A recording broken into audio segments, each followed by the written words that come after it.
بسم اللہ الرحمن الرحیم۔ السلام علیکہ یا صاحب العصر والزمان۔ یہ روایت تفصیلی ہے۔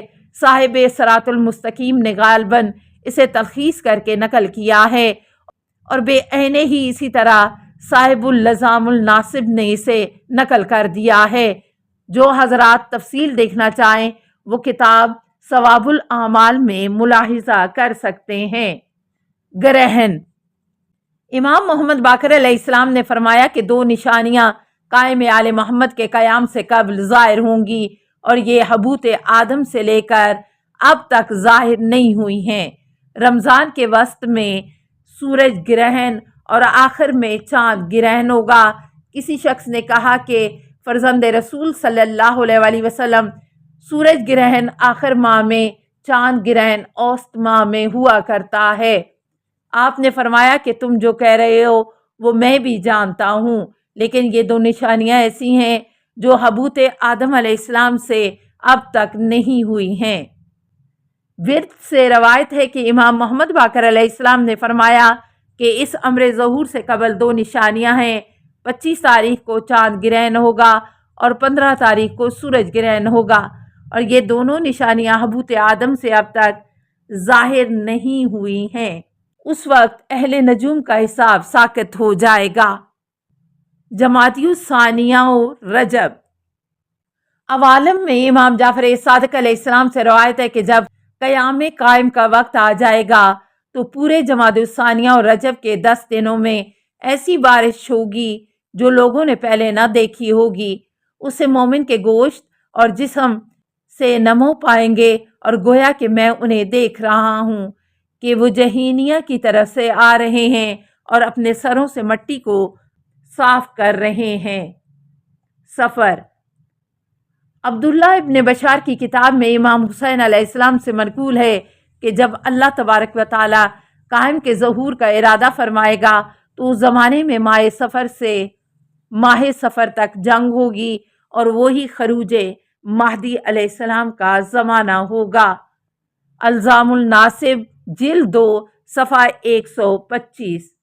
خروج۔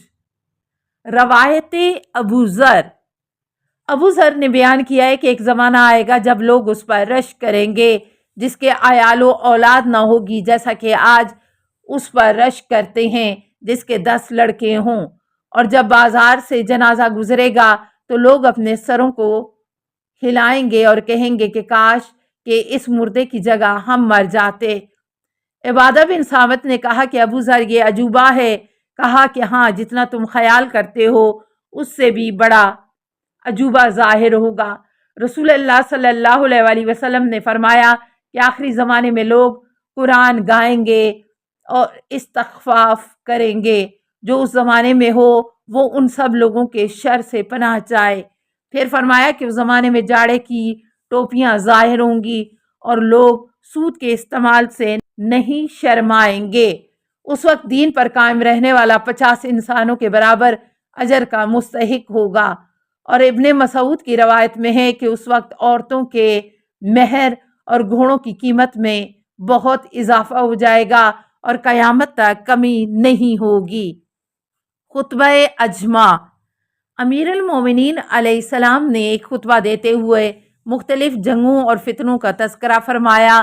پھر اس طویل بیان کے بعد ارشاد فرمایا کہ بھائی اپنے بھائی کا انکار کرے گا، بیٹا اپنے باپ کو آگ کر دے گا، اور عورتیں اپنے شوہروں کی مذمت کریں گی، اور مائیں اپنی لڑکیوں کا مذاق اڑائیں گی۔ فقہا جھوٹ اور دروغ بیانی میں ڈوبے ہوئے ہوں گے، علماء شک و شبہ کی طرف مائل ہوں گے، پوشیدہ چیزوں سے پردے اٹھ جائیں گے، اور سورج مغرب سے طلوع کرے گا اور ایک ندا دینے والا آسمان سے ندا دے گا، اے ولی اللہ زندوں کی طرف توجہ دیجیے۔ اس وقت ہمارا قائم جو پردہ غائب میں ہوگا وہ ظہور کرے گا تو روح اس کے پاس آئے گی اور اسے کتاب مبین اور انبیاء کی میراث دیں گے۔ اس وقت اس کے پاس گواہی دینے والے موجود ہوں گے اور ان کی سربراہی عیسیٰ بن مریم کے پاس ہوگی۔ پھر یہ لوگ خانہ خدا میں بیعت کریں گے۔ یہ خطبہ شیخ محمد رضا لبسی نے الشیعۃ الرجیہ جلد 1 صفحہ 145-146 پر دوحۃ الانوار تالیف شیخ محمد یزدی صفحہ 133 سے نقل کیا ہے، اور پورا خطبہ نقل کرنے کی بجائے اپنے موضوع سے متعلق جز نقل کیا ہے۔ دوحۃ الانوار میرے پاس نہیں ہے، ورنہ مذکورہ جنگوں اور فتنوں سے علامات پر مزید روشنی پڑ سکتی تھی۔ میں نے منقولہ خطبہ سے فقط وہ جز تحریر کیا ہے جو علامات سے متعلق ہے۔ خروج سفیانی۔ امیر المومنین علیہ السلام نے ایک حدیث کے آخر میں ارشاد فرمایا کہ پھر عرب و عجم رائیوں میں اختلاف و افتراق ہوگا، وہ بھی اختلافات میں الجھے ہوئے ہوں گے کہ اقتدار نسل ابو سفیان کے ایک شخص تک پہنچ جائے گا جو دمشق کی وادی یابس سے خروج کرے گا، تو دمشق کا حاکم وہاں سے فرار کر جائے گا اور اس کے گرد قبائلی عرب جمع ہو جائیں گے اور ربیع، جرہمی اور اسب وغیرہ خروج کریں گے اور فتنہ و فساد پھیلائیں گے۔ پھر سفیانی ان میں سے ہر جنگ کرنے والے پر غالب آ جائے گا، تو جب ایک قائم چین و ملتان سے آ کر خراسان میں آرام کرے گا تو سفیانی اس کی طرف اپنا لشکر بھیجے گا، لیکن وہ لوگ اس پر غالب نہیں ہوں گے۔ پھر ہم میں سے ایک قائم جیلان میں قیام کرے گا اور شیعان عثمان کو دفع کرنے میں مشرق اس کی مدد کرے گا، اور ابرو دیلم کے لوگ اس کی موافقت کریں گے اور اس سے انہیں نعمتیں اور سہولتیں ملیں گی، اور میرے بیٹے کے لیے پرچم بلند ہوں گے، اور وہ انہیں مختلف علاقوں میں ہرائے گا اور بصرہ آ کر شہر کو تباہ کر دے گا اور کوفہ کو آباد کرے گا۔ اس وقت سفیانی اس سے جنگ کا ارادہ کرے گا اور اسے ہلاک کرنے کے لیے اپنے لشکر کے ساتھ چلے گا، تو جب ہزاروں آمادہ ہو جائیں اور صفیں استادہ ہو جائیں اور مہنڈا اپنے بچے کو قتل کر دے، تو خون کا انتقام لینے والا مر جائے اور دوسرا کھڑا ہو جائے، پھر یمانی سفیانی سے جنگ کے لیے کھڑا ہوگا اور نصرانی قتل ہو جائے گا، تو جب کافر اور اس کا فاجر بیٹا دونوں ہلاک ہو جائیں اور صحیح رائے رکھنے والا بادشاہ مر جائے اور اس کا نائب بھی اسی راستے پر چلا جائے، تو دجال خروج کرے گا اور گمراہی و فریب دہی میں کمال حاصل کرے گا۔ پھر حکمرانوں کا حاکم، کافروں کا قاتل اور مرکز امید بادشاہ ظاہر ہوگا، جس کی غیبت میں عقلیں متغیر ہوں گی، اور اے حسین علیہ السلام، وہ تیری نسل میں نواں ہوگا، وہ رکن و مقام کے درمیان ظاہر ہوگا، زمین پر پست افراد کو ختم کر دے گا۔ مبارک ہو ان مومنین کو جو اس کا زمانہ پائیں گے اور اس کے عہد حکومت میں رہیں گے اور اس کی قوموں سے ملاقات کریں گے۔ خروج۔ نمبر 1، امام صادق علیہ السلام نے فرمایا کہ سفیانی، خراسانی اور یمانی، ان تینوں کا خروج ایک ہی سال، ایک ہی ماہ اور ایک ہی دن میں ہوگا۔ ان تینوں جھنڈوں میں یمانی سے زیادہ ہدایت کرنے والا جھنڈا کوئی نہ ہوگا جو حق کی طرف ہدایت کرے گا۔ نمبر 2، امام صادق علیہ السلام نے فرمایا کہ قائم میں آل محمد کے قیام سے قبل 5 علامتیں ظاہر ہوں گی۔ نمبر 1، خروج یمانی۔ نمبر 2، خروج سفیانی۔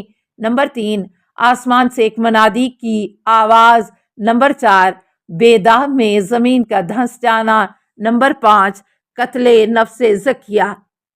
نمبر 3، کمیل ابن زیاد نے امیر المومنین علیہ السلام سے روایت کی ہے کہ ظہور مہدی کی علامتوں میں سے چند یہ بھی ہیں: السلام علیکہ یا صاحب العصر والزمان، الامان الامان الامان من فتن الزمان، السلام علیکہ یا خلیفۃ الرحمن، السلام علیکہ یا امام الانس والجان، السلام علیکہ یا مظہر الایمان، السلام علیکہ یا شریک القرآن، السلام علیکہ یا قاطع البرہان، السلام علیکہ یا امام زماننا ھذا اجل اللہ فرجک وسہل اللہ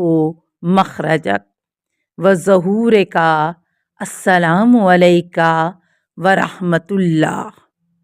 اللہم صلی علی محمد و آل محمد۔